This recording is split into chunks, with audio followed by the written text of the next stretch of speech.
مشهد مولانا صلى الله عليك يا رسول الله، صلى الله عليك وعلى آلك المظلومين، صلى الله عليك يا سيد الشهداء يا أبا عبد الله، صلى الله عليك يا زين العابدين،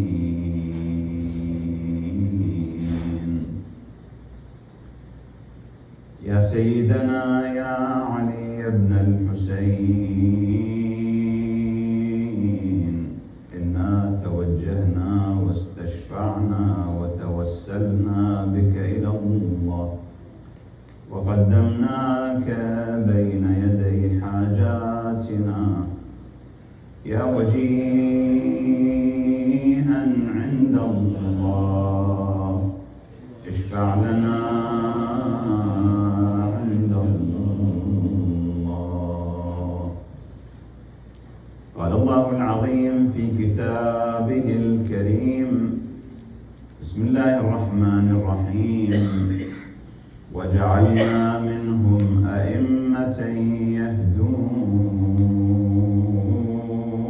بأمرنا لما صبروا وكانوا بآياتنا يوقنون. سيسي صلوات اللهم صل على محمد وعلى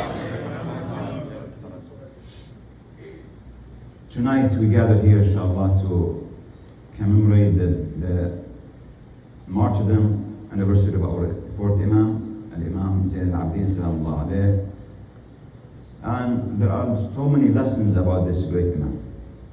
Since the time is limited, inshallah, I would choose some of the topic that I feel it is necessary to shed some light on.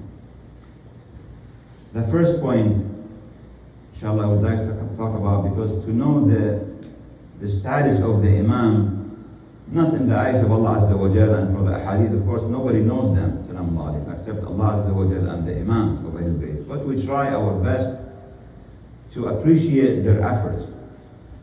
The Imam alayhi salam, as we all know, came after the tragedy and massacre of Karbala. And Karbala, it was a unique tragedy until today. A massacre never happened to any family of the Prophet. We have more than 100,000, maybe 24,000 prophets, but nobody suffered like Ahlul Bayt Salam Alayhi. That's why we are here. Not to cry, of course, that's normal. We cry and we weep, but we have to take lessons from their life. The Imam alayhi salam, after this tragedy, it was intense hardship towards Ahlul Bayt alayhi salam. So he came to Medina when he was captured, when he was in prison by the Abawi. He came to Medina, people, they ran away from him. Yes, because when any government, any dictator, when they commit such massacre, such crime, killing the son of the Prophet, then they don't care to kill anyone. So after Karbala, people, they feared the Bani Umayyah. The historians say that the Imam alayhi salam secluded himself and made a tent, small tent in the desert of Medina, and stood there for a couple of years, based on the riwayat. And that's very hard. The son of the Prophet, because after what happened in Karbala, the Yazid alayhi la'na, he attacked Medina the second year, and the third year of his dictatorship, because he ruled 3 years and a couple of months. The third year he attacked Mecca. So killing Muhammad, attacking Medina and Mecca. And when he attacked Medina, he sent somebody called Muslim ibn Aqaba, the leader. When he attacked, he told him that the Medina 3 days is free for the army of the Sham. 3 days. They commit all crimes that we see today. Everything. One of these crimes, as example, some of the Shami, like today, subhanAllah, same thing. Some of the Shami army, the Syrian army at that time. So he entered the Medina, one of the Sahaba companions. Okay, they want to loot everything, to steal everything. So he didn't find anything in the house. He found a Sahabi with his wife and a baby. He took the baby and threw him onto the wall and killed him and left. This is what a crime. So they commit all these crimes. Nobody dared to do anything against this government except the Imam. He was the only savior of the Ummah. Of course, he didn't have army. He said in hadith, very well-known hadith, ما بمكة والمدينة 20 رجل يحبون أهل البيت. In Mecca and Medina, we don't have 20 loyal people who love Ahl Bayt. We don't have even 20, less than 20. We have another riwayah, ارتد الناس بعد الحسين إلا ثلاثة. We have only 3 people they left with Imam Zain al-Abidin. Then they come back. So that's very hard situation. Alhamdulillah, we are now, if you compare our situation now, alhamdulillah, we are so powerful as Shia of Ahl Bayt Salam Allah alayhi. So the Imam starts from this environment, this situation.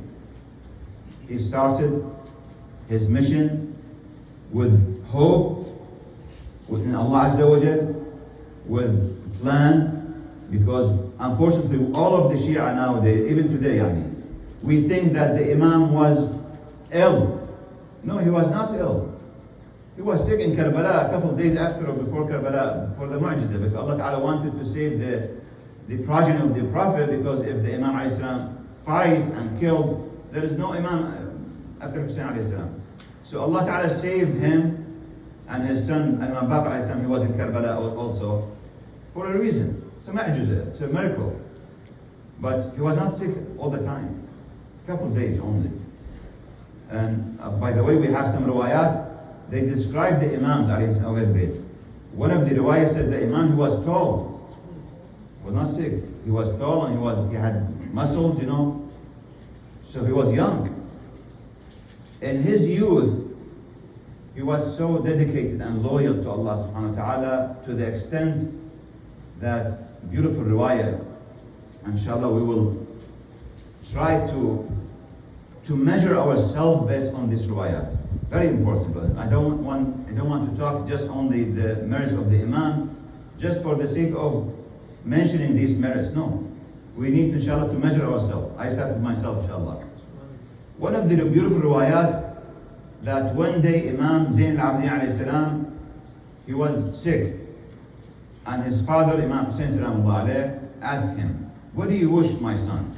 What do you wish?" Of course, Imam Hussein alayhi salam, when he became martyr in Karbala, Imam Zain al-Abidin was 23 years only. So in his youth, when he was youth, his father, Imam Hussein alayhi salam, asked him, when he was sick, "What do you wish?" He said, "I wish not to suggest to Allah Azza wa Jal, and la aqtarih ala Rabbi. I don't want to suggest. Whatever Allah Ta'ala chose for me, that's good. Whatever." Subhanallah. He said, Allahu Akbar. Imam Hussein said, Allahu Akbar. لَقَدْ ضَاهَيْتَ إِبْرَاهِيمَ الْخَلِيلِ. You match Ibrahim al-Khalil when the Namrud, the king of that time, wanted to throw him into fire. Jibreel came to him and said, "What do you want now?" He said, "For you I don't need anything, but for Allah Azza wa Jal, He knows what I wish. He knows. عِلْمُهُ بِحَالِ يُغْنِ عَنْ سُؤَالِي." I don't have to ask Allah Azza wa Jal. I don't have to suggest on my Lord. If Allah Ta'ala wants me to be sick, no problem. If He wants me to be poor, no problem. If He wants me to be shaheed, no problem. That's the highest level when he was about 20 years old. So that's the spiritual side of the Imam alayhi salam. We have many stories about that, of course. This is one example. So if we know the time and the era of the Imam, we will appreciate his efforts, salamullah alayhi. he started from zero with a society who don't love Ahlul Bayt Salam alayhim. In Medina and Mecca, don't think these two cities, yes, sacred cities, at the time of the Prophet, when the Prophet passed away, a couple of years after the Prophet, maybe a couple, 2-3 years, people, they changed. SubhanAllah, because of the Futuhat, conquered. So they came you go to the Medina. If you want, at the time of Zayn al-Abidin alayhi salam, if you want to find and to select a famous singer, you go to Medina. 50 years only after the Prophet, Medina becomes the institution of singers. How to teach, all these kinds of fasad and corruption. This is the effort of the Umayyad. So what we see today, when you find that 1.8 billion Muslims around the world, they silent because of this. Because of this, now we have some parties in Muslim countries. Thousands of people, they go and pay maybe at least $100 just to come to concert. Until today. And even in the most sacred places. Same thing. Why we have to surprise? At the time of the 50 years after the Prophet, people of Mecca and Medina, they say, Fulan, one of the riwayat, one of the well-known authors, his name, Abu Faraj al-Asbahani, he wrote a book about the Aghani, the sing. Aghani is the name of the book, about 21 more volumes. He said, when one of the singers of Medina, his name Ma'bad, when he wanted to leave Medina, to Sham, because they asked him to go to another place, because he was wanted by people, they liked him. So he said when he left Medina, people of Medina, they come to bid farewell to him and they cry. Can you? Singer. Now in some Arab countries, believe me, most of them Muslim countries, the actor, the singer, more famous than a alim or a marji, unfortunately. So that started from the time of Bani Umayyah. The Imam alayhi salam, this is one of the issue, very, very important issue, brother. Why I would like to connect this with our situation today. The second aspect of that time, when the Khulafa after the Prophet, they went to the countries and invade countries, because we don't believe this is a fatih called fatih. No, invade. Colony, same thing. We don't believe in this.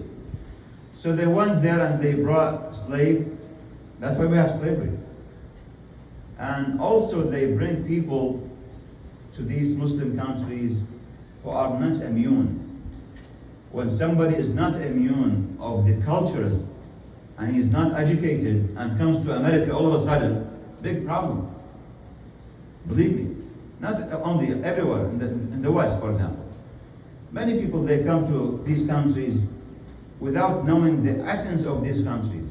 The system is so powerful, right? So we come, alhamdulillah, we are happy and we become financially good, but we don't think about the children. I'm not talking about you. Alhamdulillah, you are inshallah, on the safe side, inshallah. But a lot of Muslims here, they don't even think about this issue. Okay, since we have good income, since we live in a luxury life, that's it. This is the dunya. So we don't care about anything else. We pay the price, our children, our own children. Because if we don't invest in them, we will lose everything. The real investment in the West, in America, and all these countries, our children. They will take care of the message, brothers and sisters. One of the current ulama, Marja, Ayatollah al-Fayyad, may Allah bless his life, Najaf. So once I heard from his son, he mentioned this story that people in Australia, I think one of the pioneers of the refugees were from Afghanistan, I think so. So I think many years ago, maybe 100 years or more. So they came to this country and they built masajid because of this, curiosity, and because of this, and good intention to save their children. But unfortunately, after a couple many generations. They lost the generations. Why? Because building a masjid only is not enough. If you don't have plans, if you don't have vision, if you don't have, mission, so the building doesn't end. So, Imam alayhi salam, when he saw that the community now, they were influenced by those people who came from the outsiders. Culturally, they were better than the Arab. For Arab, they sing, and not today, fortunately. So they don't have education, they don't have knowledge, they are not immune enough. And the Imam himself, with a few people around him, the Sahaba, his companion, he wanted to change the situation. Think about this for a while. I think this is the hardest task that anybody suffer from in his life, to change the whole community. Now we have some people, they suffer because they have one son or one daughter, they can't change them. One son or daughter. What about the whole community? The Imam alayhi salam, he started this with two, I will not, inshallah, will summarize the points with two aspects. The first one, the spirituality. Now, we all need this, brothers and sisters. Spirituality is very essential. Abdul Quran, please move forward. Because there are more people coming, so if you can move forward. Sallu ala Muhammad wa alihi. Some people can come over here.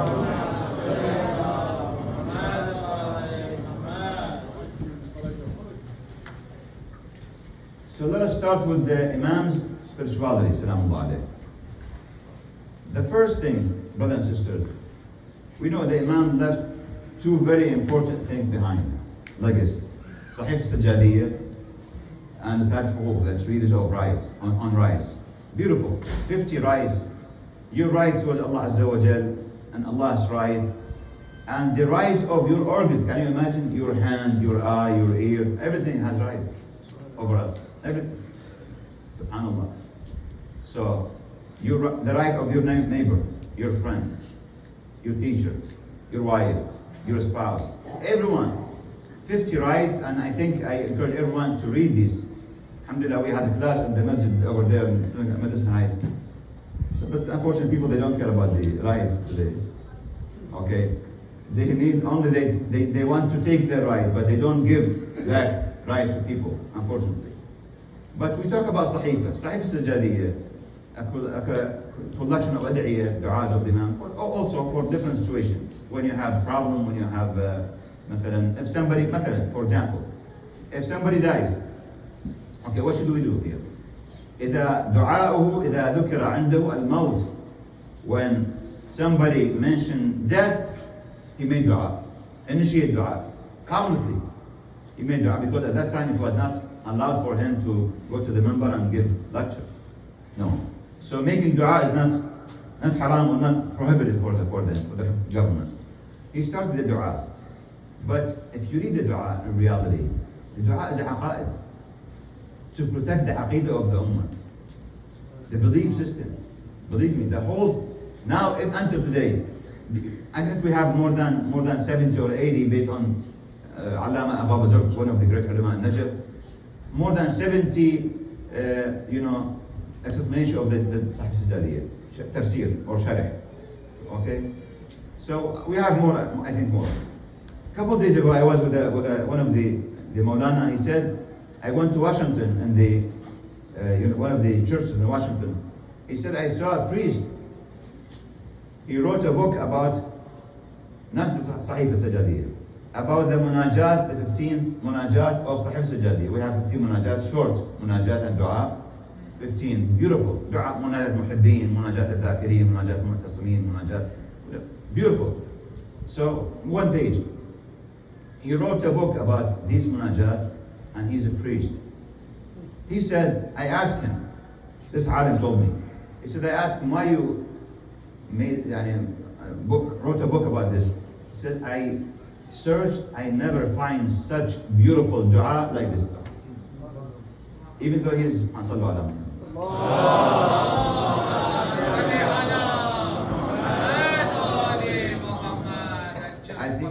to feel sad when we see somebody who is not Muslim and appreciate the dua of Imam Zain in the 21st century, while the Arab and Muslim and other school of thought, they don't know about Imam Zain at all.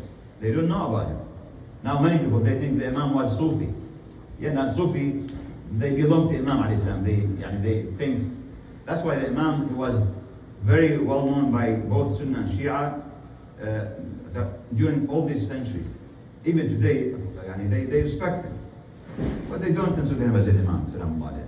So our duty, our responsibility is to what? Is to explain to people. When the Christian, when non-Muslim comes and recite the dua. By the way, I also heard a story here in Detroit. One of the ulama, he said, we have a translation of this Sahifa. He said, I gave this translation in English to one of the priests in the Detroit churches. He said, he told me after a while, I asked him, so is it good for you? Or he said, yes. By the way, when I start my sermon, I start with the couple phrases of the Sahifa. Subhanallah. But he didn't mention this from this Muslim, of course. Subhanallah, it's beautiful. This is not a dua, believe me. When you see such a man, a young man, when he invoke Allah, all of us, we know dua Abu Hamza al-Mali. Subhanallah. Dua Abu Hamza, one of the most beautiful du'as in Ramadan. Beautiful dua. And Imam alayhi salam expressed ourselves.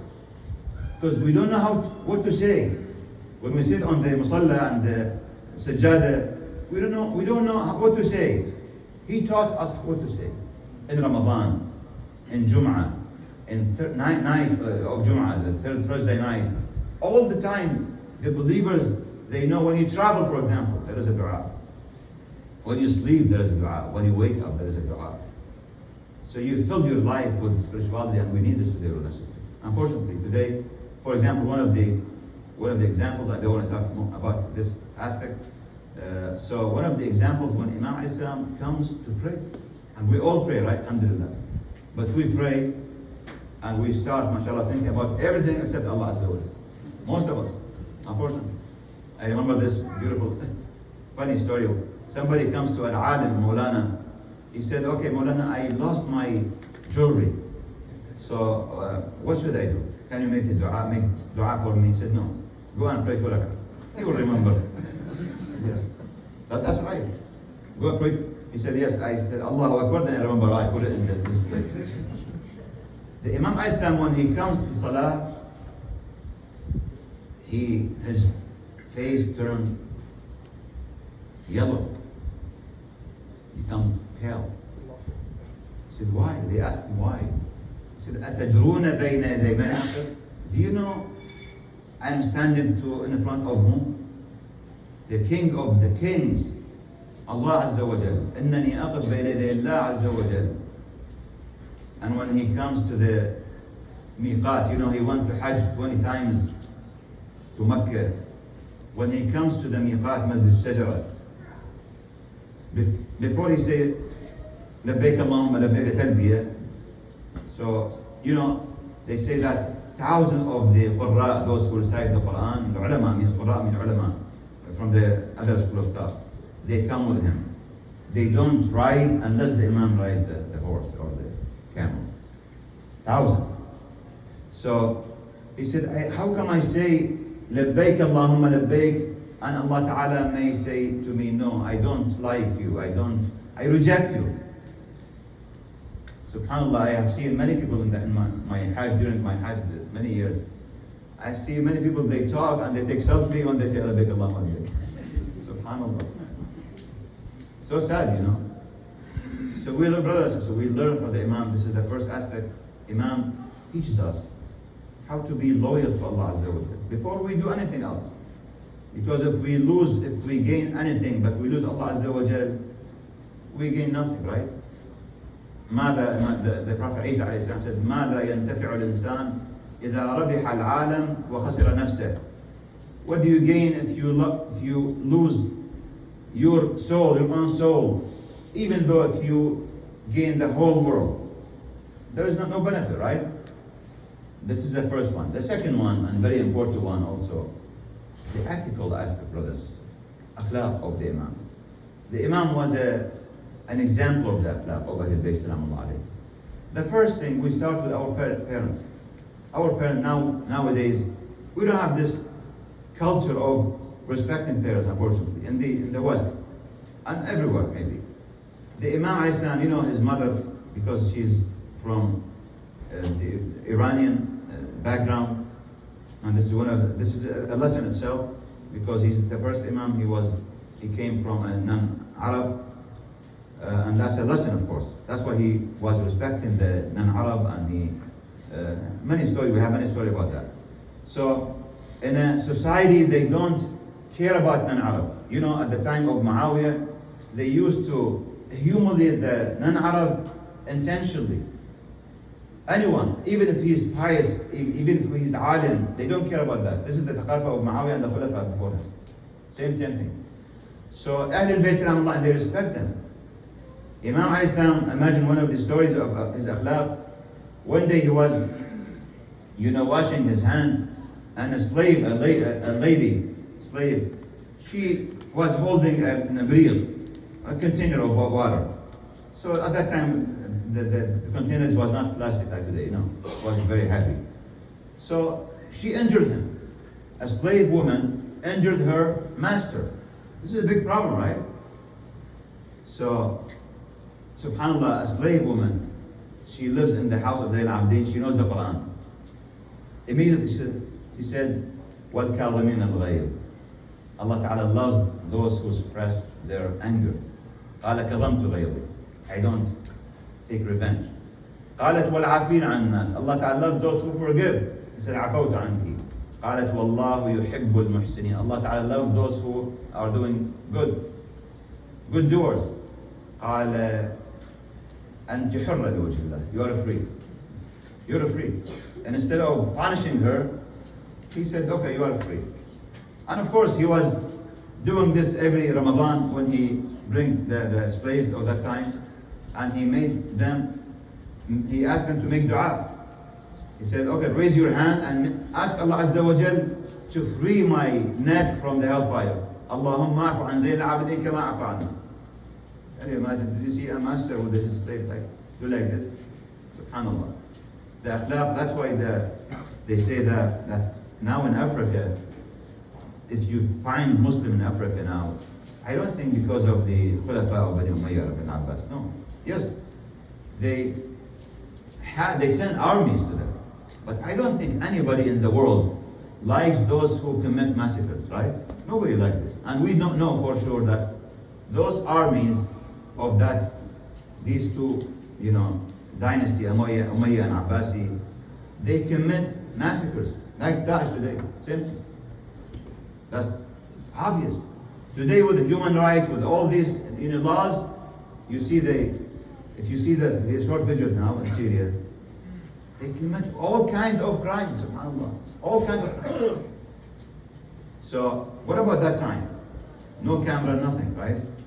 So, I don't think people of Africa and elsewhere, they love Islam because of those criminals. No.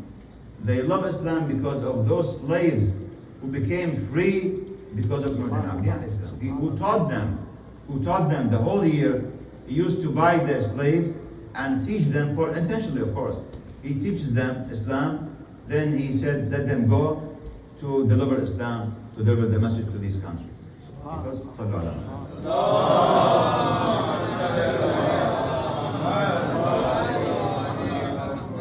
and by the way, this costs money, it's not free. The Imam Islam, when you buy a slave at that time, it's not easy. So when I don't know exactly, but I heard this. I didn't see this in a book.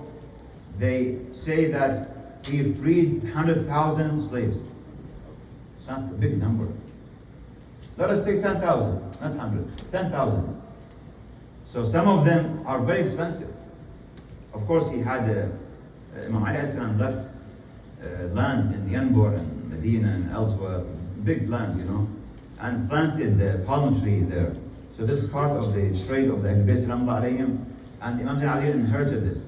So they had money. Don't think Imam were poor. No, they had money. And also the followers of Ahlul Bayt, they have to have money, because nobody respects somebody who doesn't have money today, right? Money is a power, right? So Imam Zain al-Abidin, all Imams, they had money, but they spent this money. Imam alayhi salam, he didn't have chance to go to the masjid and preach, but he brings some people, teach them like Hauser, same as Hauser. He bring them, and nobody will, punish him because he's doing something normal at that time. This is the norm of that time. You bring people, you buy slaves, teach them, then let them go. I think those people, they spread message in Africa and elsewhere. So the akhlaq of the Imam brought people to Islam. Brothers and sisters, I don't want to take much of your time. We ask Allah Azza wa Jalla, inshallah, to give us the tawfiq to follow Ahlul Bayt Salam alayhi. We ask Allah Azza wa Jalla, inshallah, to grant us the shifa'ah, the intercession of Ahlul Bayt Salam alayhi. We ask Allah Azza wa Jalla to accept your a'mal. Walhamdulillahi Rabbil Alameen. Wa sallallahu ala Muhammadin wa alihi al-tahirin. اللهم صل على محمد وآل محمد.